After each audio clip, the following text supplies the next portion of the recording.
Alors, on nous demandait, et Genshin Impact Voilà. Bah alors, Genshin Impact, et Bien, MiYoYo, nous qu'est-ce confirmons qu'ils la font présence du Hoyoverse à Japan Expo sur un stand de fou.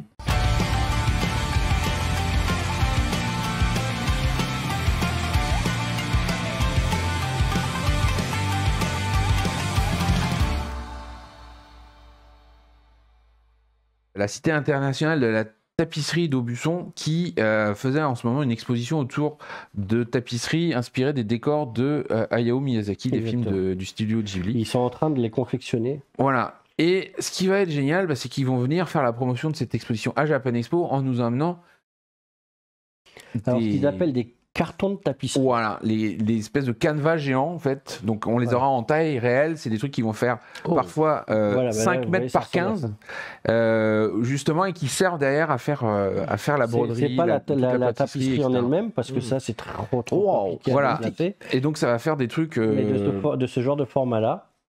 Et c'est en fait c'est le morceau de tissu dont ils se servent de base quand ils vont broder. Quand ils vont tout tisser à la main, là, ils vont tout piquer. Et ben c'est le support de base. Encore une fois, amener le truc officiel, il faut aller au Aubusson les voir. C'est juste impossible à déplacer. Ouais, j'imagine, mais c'est très beau en tout cas. Mais par contre, ça permettra d'en profiter là sur le festival pour se faire un sneak peek sur ce qui sera en vrai à la Cité internationale. Et on aura donc des œuvres monumentales sur Mononoke, le château ambulant et Nausicaa. Excellent. Voilà. Un petit peu moins monumental, mais toujours aussi impressionnant, c'est nos amis de l'association Tiengumi qui continuent leur aventure depuis quasiment le début qu'on est à Villepinte. En fait, on a commencé avec eux en 2006. Des concours de dessin, des quiz, des animations pendant 4 jours. Voilà. Et plein de cadeaux à gagner, évidemment. Notamment les grues, c'est eux qui ont pris le relais et qui. Voilà. Donc, allez faire des grues pour Hiroshima. Les grues pour Hiroshima. Alors, un invité japonais qui a travaillé dans l'animation, mais pas que. Mais pas que, il a travaillé dans le jeu vidéo aussi. Il a été mangaka aussi. Voilà, et il est illustrateur sur un titre qui s'appelle comment déjà, Pokémon Go, je crois. C'est pas connu. Et donc, on a le plaisir de revoir, parce qu'il est vraiment multimédia. Et donc, on a eu la chance de l'avoir il y a quelques années de ça. Et là, c'est Kozaki Yusuke qui nous fait le plaisir de revenir.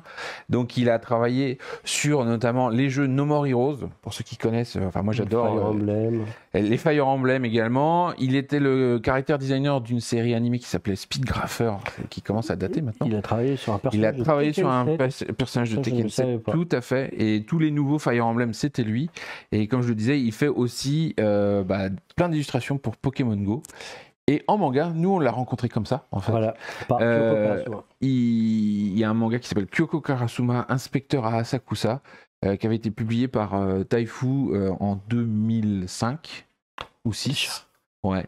Qui est un super manga d'anticipation. Voilà. Et donc, c'est un artiste très complet qui nous rend visite. Ouais. C'est aussi l'inventeur des Shadownuts. Ouais, Doniatsu, pour ceux qui connaissent cette série chez Square Enix, chez Gengen Comics, c'est assez excellent. Ensuite, on retourne un peu dans la... Voilà, Kyoko Karasuma, Inspecteur à... Voilà, c'était chouette. Là, tu l'as replongé en souvenir de 2005. Ouais, alors c'est moi qui ai choisi le titre à l'époque, chez Taifu, et le logo, je me souviens encore de mes discussions avec Olivier quand on faisait ce logo. C'était un de nos premiers seinen, donc voilà, c'est toute une histoire. Et puis en plus, quand on a rencontré Kozaki-san, on s'est dit, le manga est top, mais le mangaka est top. Voilà. Ouais, ok, il est vraiment super sympa. Très bien. Ensuite, donc, on retourne dans le culturel avec l'association Soleil Levant qui va nous proposer un joli stand avec du Go, du Shogi, mais aussi de l'initiation à l'origami et du Hanafuda. Voilà. Qu'est-ce que c'est? Vas-y. C'est un jeu de cartes. Voilà, un jeu de cartes avec sur base de fleurs, en fait, qui symbolise des valeurs et il faut s'affronter. Après, on a essayé de regarder les règles. Faut aller sur le stand pour pour bien expliquer. C'est un peu compliqué. Mais alors, par contre, ça a l'air super drôle. Okay. Et on le repère à la fois dans les dessins animés, dans les mangas, mais aussi dans les dramas coréens, parce que c'est un jeu que le Japon et la Corée se partagent. C'est très populaire dans les deux pays. Ok. Et ils vont aussi proposer le Yokai no Mori. Et honnêtement, on s'en sait pas plus, mais ça nous intrigue mais le beaucoup. nom, il nous intrigue. Mais le nom, déjà, la forêt des démons, ça a l'air très très bien. Ouais. Voilà. Ensuite, on part chez nos amis de Paris Senshin Club. Donc le Senshin, c'est cet instrument à 3 cordes qui a donné le shamisen après. Et ils vont venir effectivement de... Pas l'association. Non, le Paris Senshin Club, il vient de Paris en fait. et ils vont venir faire découvrir. Alors là, on voit des jolis tambours. Il n'y a pas de Senshin sur cette photo. Je ne sais pas pourquoi on a eu cette photo. C'est une question qu'on leur a posée aujourd'hui. Auriez-vous une photo de Senshin? Ça sera mieux. Voilà, avec effectivement la capacité de découvrir cet art-là et cet instrument-là. Alors, on nous demandait et Genshin Impact. Genshin Impact et Miyo, confirmons la présence du Hoyoverse à Japan Expo sur un stand de fou. Il va être très grand et ils vont présenter notamment, bien sûr, Honkai Impact 3, mais aussi un nouveau jeu qui s'appelle Honkai Star Rail. Et pour tous ceux qui nous ont dit, ils vont avoir du Genshin Impact. Évidemment. Et notamment, Genshin Impact va être sponsor d'un cosplay dédié à Genshin Impact. Et ben, si c'est pas beau, qui aura lieu sur la scène Kitsune. Si c'est pas beau tout ça, je pense que voilà, les fans de Genshin Impact donc pour ça va déboîter. Ouais, et puis pour ceux qui étaient en 2019, puisqu'on nous posait la question, le stand de 2019 il était très beau, mais celui-là il va être plus grand et plus beau. Mais très plus grand. Très plus grand. Et très plus beau peut-être aussi. On n'a pas encore les plans visuels 3D, mais on imagine qu'ils vont faire ça bien. Ce qu'ils nous ont donné là, c'est ce qu'on leur a demandé à l'arrache, et on leur a dit allez, il faut qu'on en parle, et tout le monde nous demande. Ils ont fait ok. Et donc ça veut dire que ce n'est que, comme on dit, le haut de l'iceberg de tout ce qu'ils vont présenter sur le festival. Je pense que... on fait...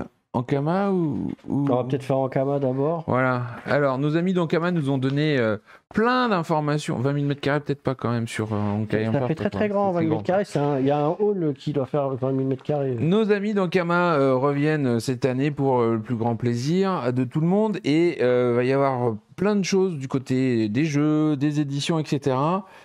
Pour cette édition-là.